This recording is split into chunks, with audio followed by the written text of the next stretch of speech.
오늘 본문은 창세기 이야기 중에 가장 생뚱맞다라고 생각하는 내용입니다. 그 기록된 위치도 굉장히 생뚱맞습니다. 사실 37장부터 요셉의 이야기가 시작되는데 이 유다 이야기가 끼어들려면 요셉 이야기보다 먼저 나오든가, 그리고 유다 이야기 나오고 그 다음에 요셉부터 쭉 요셉 이야기가 나오든가 하면 맞는데, 요셉 이야기가 37장에 나오고 38장에 유다의 이 생뚱맞은 이야기가 나오고 다시 39장에 요셉 이야기로 다시 돌아가서 이야기가 진행됩니다. 그런데 그 끼어든 이야기가 생뚱맞기도 하지만 별로 아름답지도 않은 이야기가 쭉 진행됩니다. 그 내용은 이렇습니다. 유다가 온 가족들이 살고 있는 곳을 떠나서 다른 곳으로 내려가서 거기 아둘람 사람 히라라는 사람과 가까이 지내게 됩니다. 그리고 그곳에서 가나안 사람 수아라는 사람의 딸을 보고 사랑하여서 아내로 맞아들여서 그와 결혼하여 세 아들을 낳게 됩니다. 엘, 오난, 셀라, 세 아들을 낳습니다. 그리고 이 아이들이 자라나서 큰아들 엘이 장성하여서 결혼을 했는데 아내로 다말이라는 여인을 맞이하게 됩니다. 그런데 이 장자 엘이 여호와 보시기에 악하여서 하나님께서 죽이셨다. 성경이 그렇게 말합니다. 무슨 죄인지 기록되어 있지 않아서 이 엘이 왜 죽었는지는 모릅니다. 그러나 분명한 건 그의 죽음은 하나님의 심판이었다라고 지금 이야기를 하는 거죠. 이스라엘의 고엘이라는 제도가 있어서요, 형이 후사가 없이 아들 없이 죽게 되면 동생이 그 형수를 취하여서 아들을 낳고 그 후사의 계보를 이어가도록 해 주어야 하는 것이, 그게 이스라엘의 전통적인 풍습이었습니다. 그래서 이 엘의 동생 오난이 형수 다말을 취하여서 아들을 낳아 주어야 하는 것이 그 당시의 풍습이었어요. 그런데 이 오난이 자기가 아들을 낳아봐야 이 아들은 내 아들이 되는 것도 아니고, 그리고 내 산업에 얼마를 떼어줘가지고 또 먹고 살게 해줘야 되니까 내 산업에 손해만 있다라고 생각되어서 이 아내를, 이 형수를 맞아들였지만 성경에 보면 땅에 설정했다 이렇게 말합니다. 그러니 다말로서는 이용만 당하고 모든 것을 빼앗겨버린 것 같은 그런 아주 악한 상황이 주어지게 된 거죠. 유대 사회에서는요, 형의 후사를 이어주지 않는 건 가족의 책임을 다하지 않은 가장 수치스러운 일로 여기고 그 얼굴에 침을 뱉는 그런 일들을 당해야만 하는 그런 아주 잘못된 행사였습니다. 그런데 오난은 그런 뻔뻔스러운 짓을 저지르고도 그 시대의 풍습으로 보면요, 뻔뻔스러운 짓을 저지르게 된 셈인데 오히려 다말이 수치와 모욕을 당한 셈이 되어버렸습니다. 사실 모욕을 당해야 할 건 오난인데 오난이 모욕을 당한 게 아니라 다말이 지금 수치와 모욕을 그냥 고스란히 당해버렸다는 거죠. 자, 그런데 10절에 보시면 하나님께서 이 일을 악하게 보셨다라고 말합니다. 그래서 심판하셔서 오난도 죽어버리게 됩니다. 형도 죽고 그의 동생도 죽어버렸습니다. 그러자 아버지 유다로서는 마지막 남은 아들 이 셀라가 걱정되지 않을 수 없죠. 그런데 마침 이 아들 셀라가 나이가 아직 어렸습니다. 그래서 변명할 거리가 있는 거죠. 막내 아들이 아직 어리니 너는 네 친정집에 가서 이 아이가 자랄 때까지 기다렸다가 이 아이가 자라고 나면 그때 네가 다시 돌아와라. 그리고 친정집으로 보내버립니다. 거의 쫓겨나다시피 해서 가버린 거죠. 그리고 얼마의 시간이 지난 후에 이 유다에게 아내가 있는데 아내가 죽어버렸습니다. 이 유다가 또 슬픔과 외로움에 빠지겠죠.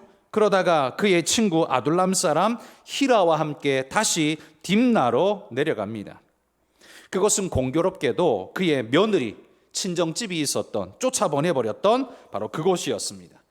그런데 다말이 자기 시아버지가 온다는 소식을 듣고는 그냥 맞이하면 할 수는 없고 꾀를 내었습니다. 자신을 너울을 뒤집어 쓰고 마치 기생인 양 기생의 옷을 입고 그렇게 시아버지 유다 지나가는 길 앞에서 자기를 드러낸 거죠.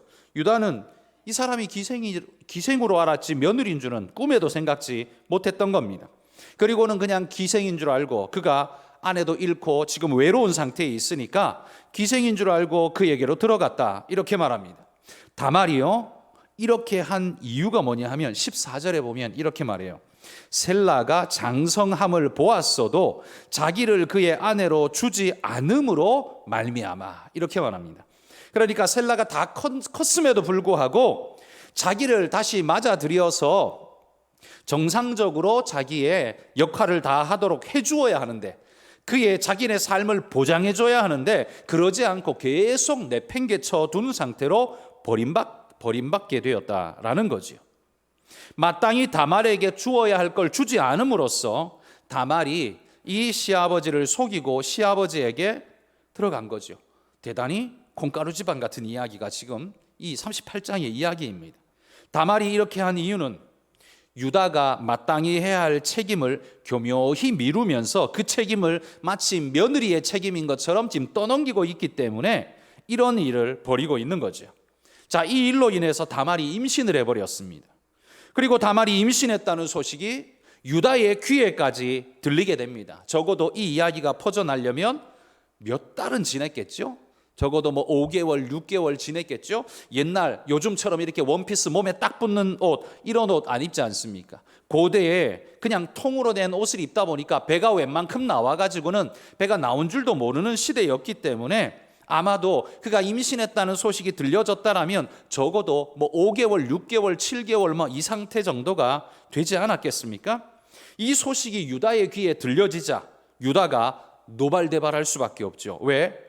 이 며느리가 친정집에 가서 조신하게 있어야 될 것인데 부정을 저지르고 도대체 어떤 남자랑 부정을 저지른 거야 라고 분노가 치밀어 오르게 되는 거죠. 그리고는 당장 잡아와서 불사르라 라고 엄명을 내립니다. 그런데 이때 잡혀온 다말이 이렇게 말합니다. 도장과 끈과 지팡이, 희한한 물건들을 보여주면서 이거 나한테 맡긴 사람 때문에 내가 이렇게 임신하게 되었습니다 라고 말합니다. 그리고 그거 보여주는데 보니까 이게 유다 것이거든요. 유다가 기생에게 들어갈 때 자기가 지금 가지고 있는 돈이 없으니까 내가 나중에 새끼를 이렇게 줄 테니까, 값으로 줄 테니까 지금 내가 가진 건 없고 이거 내 건데, 내 도장인데, 내 지팡이인데, 내 이거 물건인데 이거 내가 보증물로 맡길 테니까 너 이거 일단 가지고 있어라. 내가 나중에 이거 바꾸러 올 테니까 그때 주마 하고 맡겨뒀던 거였습니다. 그제서야 유다는 자신이 그때 찾아 들어갔던 이 여인이 이게 내 며느리 다말이었구나라는 사실을 알고는 자신의 허물진 죄라는 걸 깨닫고 그 모든 일을 그냥 덮어버리죠. 다말에게는 그로 인해서 유다로 태어난 두 아들 베레스와 세라가 태어나게 됩니다. 이게 38장 오늘 우리가 읽은 이야기 스토리입니다. 37장부터 시작된 요셉의 이야기, 요셉의 스토리 속에 쿡 끼어든 이 유다의 이야기는 사실 성경에 이렇게 민망스러운 이야기를 끼워 놓으면 우리 애들한테 도대체 뭘 가르치란 소리야, 이런 생각이 들 만큼 민망스러운 이야기죠. 근데 여러분, 이 이야기가 왜 여기 끼었나, 이건 오늘 논하는 제목 이유에서 제하여 버리고 오늘 저는 이야기하고 싶은 게 유다가 왜 이렇게 됐을까라는 이야기를 나누고 싶습니다. 왜 유다는 이렇게 돼버렸을까라는 거죠. 유다 이야기에서 우리에게 전해주는 정말 중요한 정보가 있는데 우리는 그냥 서론처럼 읽고 넘어가 버리는 부분이 있습니다. 그게 바로 오늘 우리가 읽은 본문 1절입니다. 정말 중요한 구절인데 우리는 그냥 서론처럼 그냥 읽고 넘어가 버리고 아무렇지 않게 그냥 넘어가 버렸던 1절이에요. 1절을 다시 한번 보십시오. 그 후에 유다가 자기 형제들로부터 떠나 내려가서 아둘람 사람 히라와 가까이 하니라, 이렇게 말하죠. 이게 그냥 유다 이야기의 서론처럼 들리지만 사실 이게 38장에 나오게 되는 모든 유다의 일탈의 스토리의 이유로 등장하고 있는 겁니다. 그가 왜 그렇게 될 수밖에 없었나를 이 한 구절 서론 같은 이야기에서 우리는 두 개의 이유를 읽어볼 수 있게 한다는 거예요. 저는 그 이유를 두 가지로 꼽는데, 하나는 첫 번째 뭐냐 하면 유다가 형제를 떠나서 내려갔다라는 표현을 쓰고 있습니다.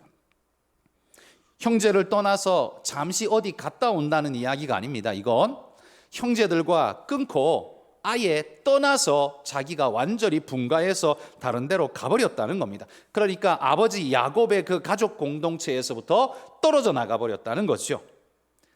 분가는 분가인데 단순 분가가 아닙니다. 여러분, 고대 사회에는요, 우리나라도 그렇지 않습니까? 우리나라도 100년 전으로 올라만 가봐도요, 분가를 한다고 해서 저 지방에 있던 사람이 서울로 가고 서울에 있던 사람이 강원도로 가고 그렇게 안 갑니다. 다 자기 마을 안에서 함께 살아갑니다.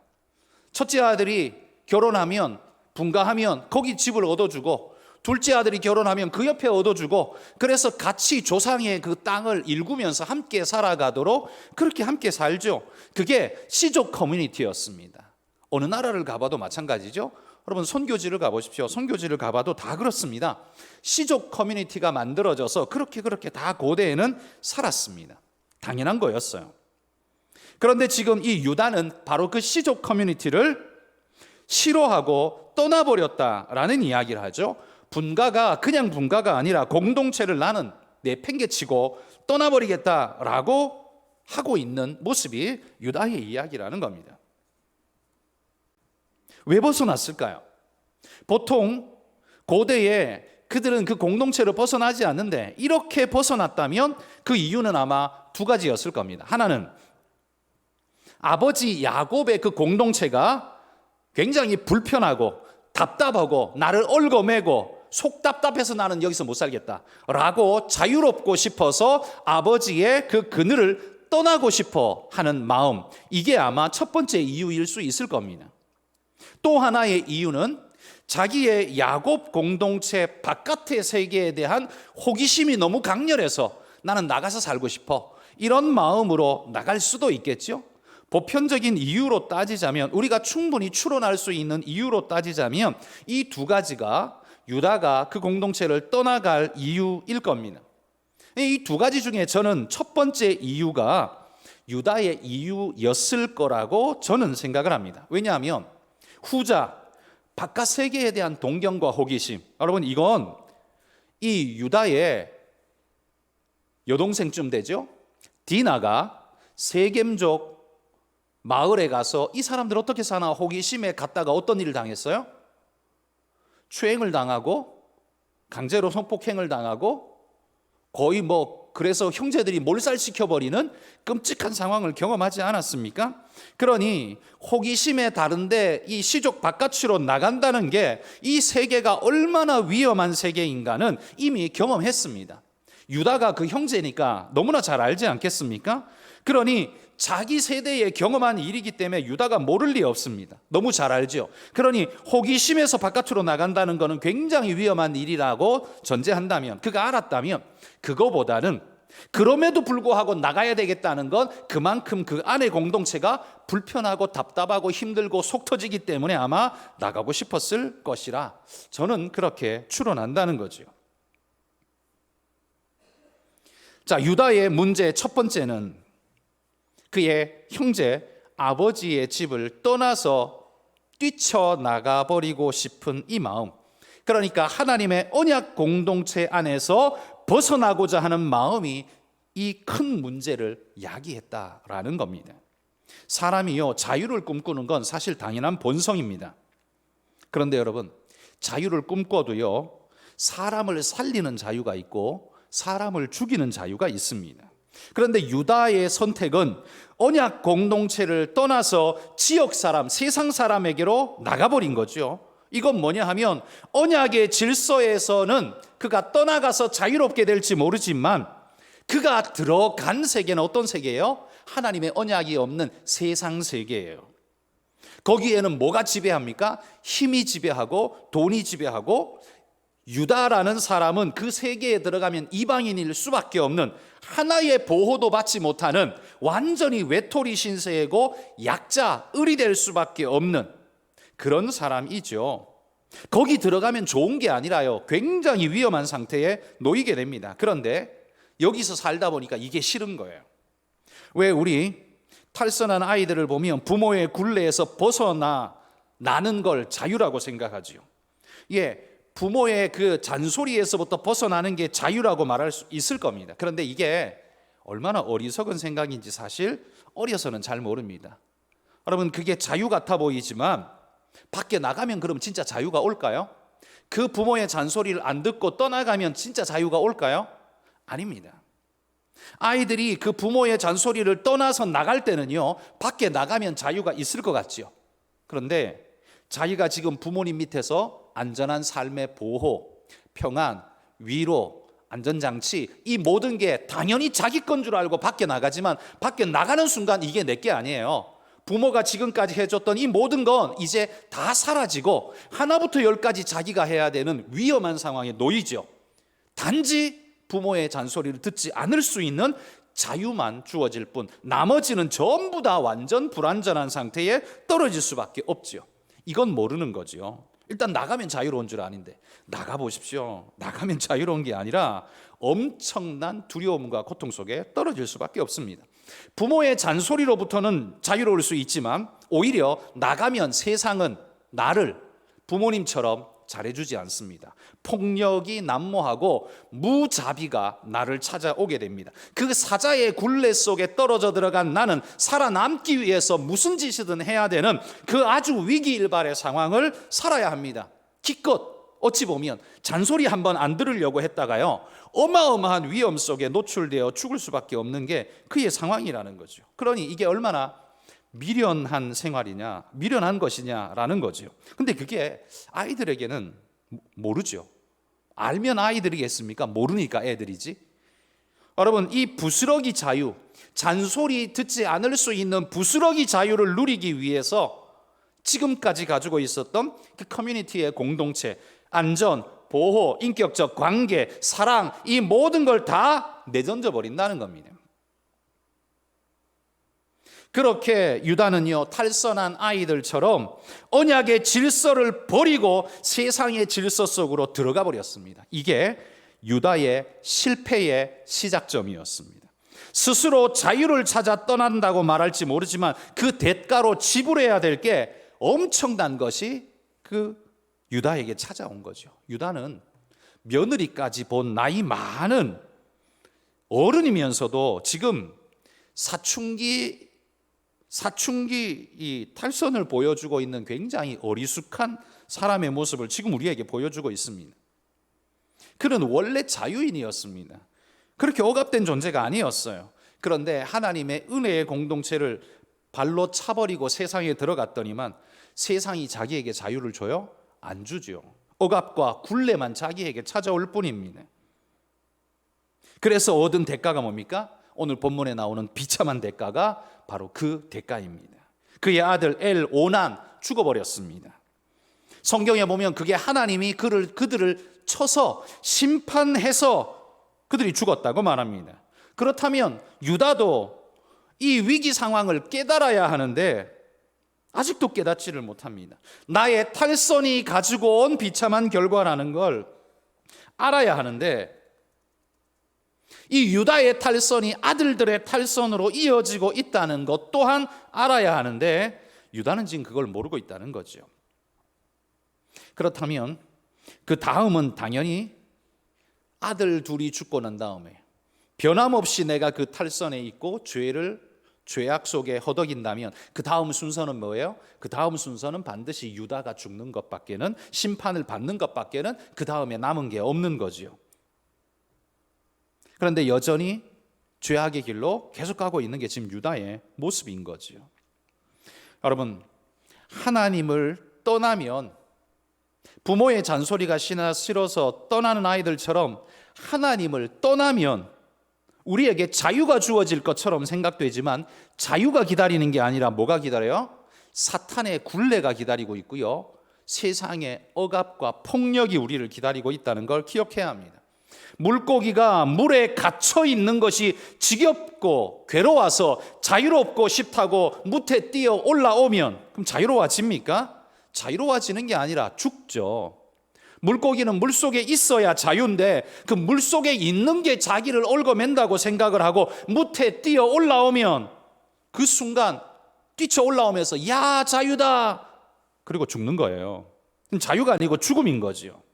이게 바로 유다의 첫 번째 허물이었다는 이야기죠.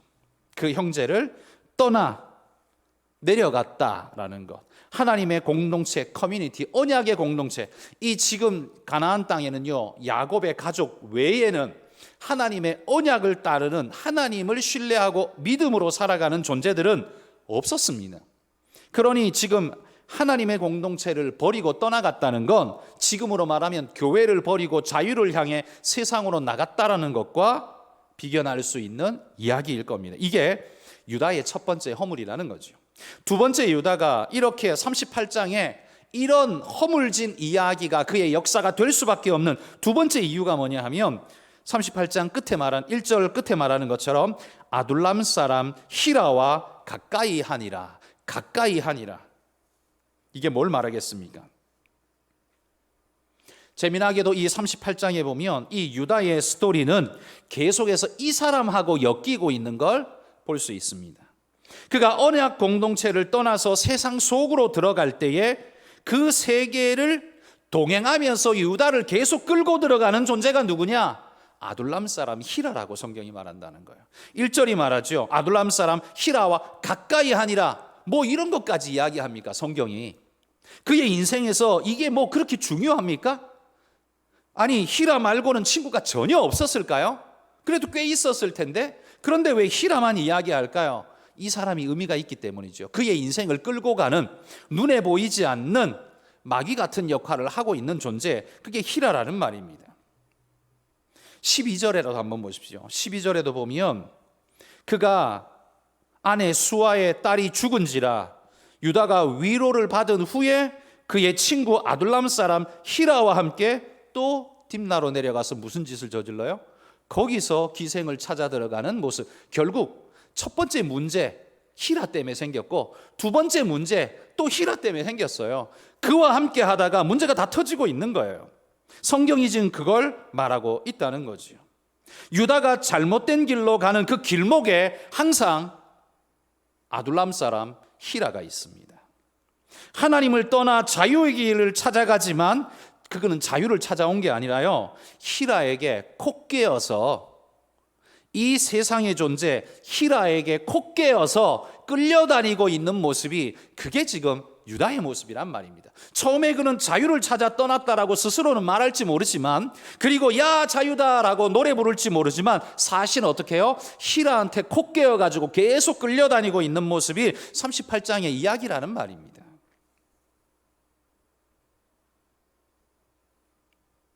히라는 유다를 자유케 해준 게 아닙니다. 히라는 유다를 죄에 더 깊이 얽어매고 포로로 만들어버렸습니다. 유다는 그걸 모르고 끌려다니고 있습니다. 친구라고 생각합니다. 그러므로 여러분, 오늘 이 본문에서 우리가 읽어보는 것처럼 이 두 가지의 메시지를 우리가 오늘 주목하고 기도의 제목으로 삼았으면 좋겠습니다. 첫 번째, 우리가 어디에 내 자리를 펴느냐가 얼마나 중요한가를 깨달아야 합니다. 아무데나 내 발을 뻗는다라고 해서 내 살 곳이 만들어지고 내가 자유로워지는 게 절대로 아닙니다. 세상이 우리를 자유를 줄 것 같고 뭘 할 것 같아서 이 지긋지긋한 잔소리 가득한 이 집구석, 내 떠난다 라고 나가면 자유가 지어질까요? 자유가 아니라 99.999% 반드시 눈물과 피눈물을 흘리는 일이 나를 찾아올 수밖에 없습니다. 가족만큼 나를 자유케 하는 사람이 없고, 가족만큼 나에게 자유를 주는 사람이 없고, 가족만큼 나를 안전하게 하는 사람이 없습니다. 그러니 여러분, 여기 오늘 유다가 가족, 형제들을 떠나서 내려가 버린 그거, 어디에다가 내 자리를 펴느냐를 좀 알아야 하는데, 그거 모르고 아무데나 엉뚱한 데 다리를 쭉 뻗어버리니까 거기에서 일어나는 일이 뭐예요? 히라 같은 자가 와서 자기를 싹 낚아채 가버리는 겁니다. 두 번째는 누구와 함께 하느냐가 얼마나 중요한가를 알아야 합니다. 인간의 행동은요, 환경의 지배를 철저하게 받습니다.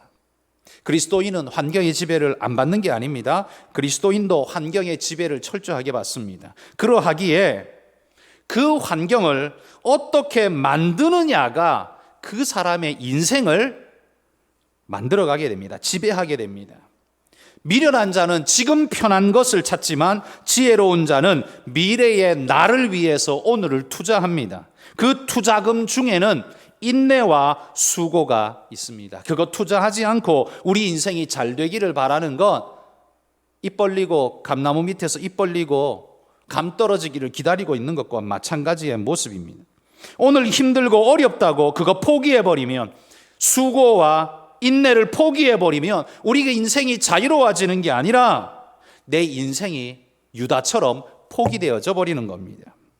여러분, 내 환경을 거룩하게 만들어야 내가 하나님 앞에서 거룩한 삶을 유지할 수 있습니다.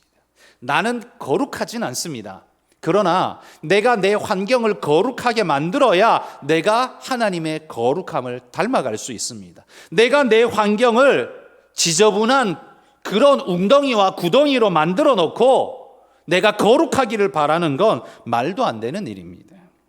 어떤 인간도 여러분 죄의 유혹 앞에서 자유로운 사람은 아무도 없습니다.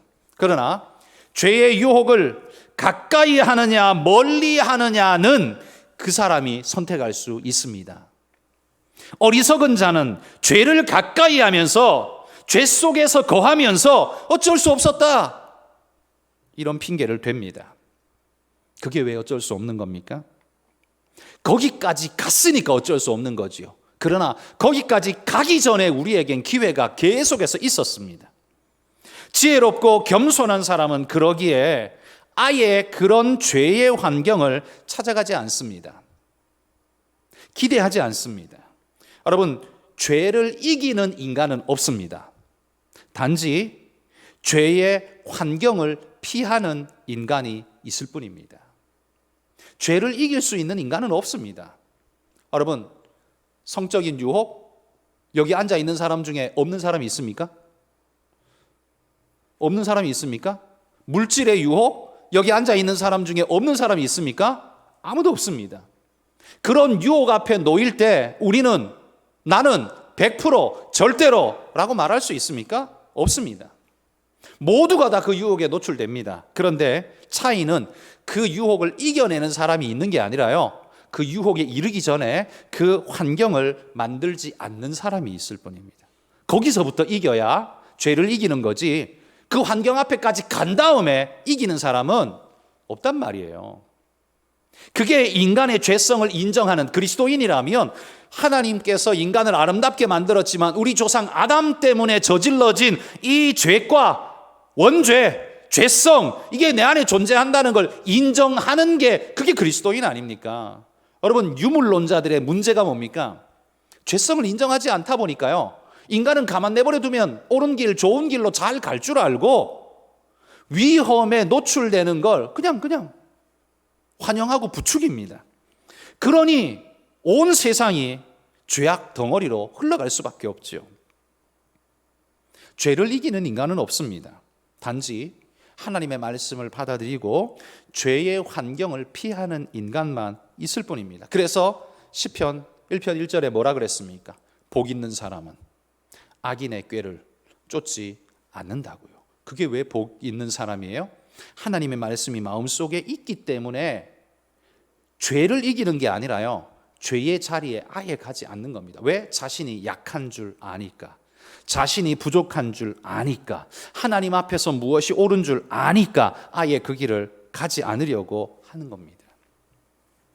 여러분, 그 누구도 죄와 맞서서 넉넉히 이기는 인간은 존재하지 않습니다. 우리 아담 할아버지 때문에 우리는 그런 존재가 되어버렸어요. 이길 수 없어요. 그걸 인정하고 아예 그 전에 죄의 유혹에 아예 이르지 않도록, 그 현장에 가지 않도록 자기를 관리하는 사람, 그게 복 있는 사람이에요. 그게 신앙인입니다. 오늘 유다는 형제를 떠나서 아둘람 사람 히라와 함께하며 그걸 즐기고 있습니다. 그러니 결과가 뭐예요? 결과가 비참한 죽음과 저주 같은 가문이 되어질 뿐입니다. 놀라운 건 이런 정신 나간 인간 밑에 메시아가 왔다는 겁니다. 하나님이 왜 이 지파를 택했을까? 이런 정신 나간 인간, 뭐 이지파를 왜 택했을까? 차라리 아무런 언급도 없는 다른 사람을 택하지. 희한하죠?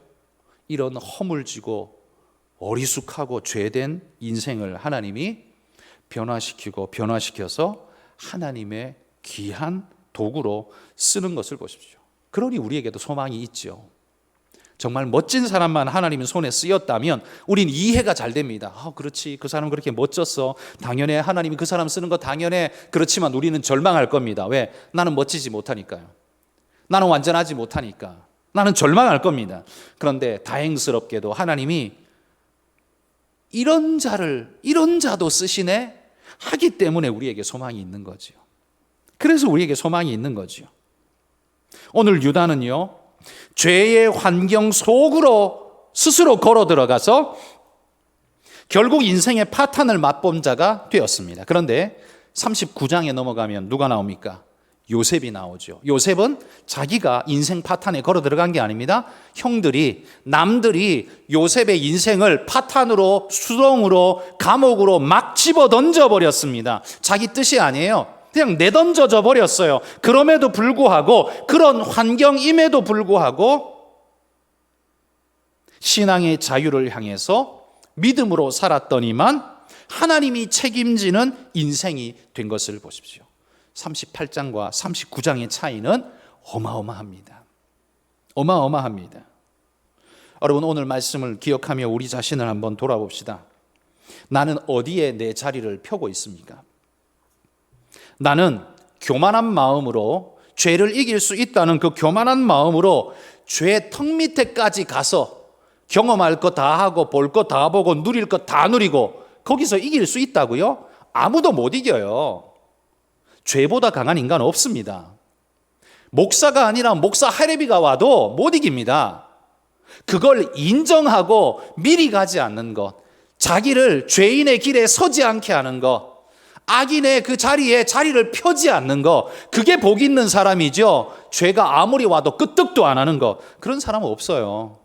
그걸 보여준 게 다윗이지 않습니까? 밧세바 보고 그 의로운 다윗조차도 그렇게 무너지는 거 우리에게 보여주시잖아요. 그 어떤 인간도 죄를 못 이깁니다. 그래서 우리는 겸손해야 합니다. 감히 교만하는 마음으로 죄를 다 이길 것처럼 그런 사람은 없어요.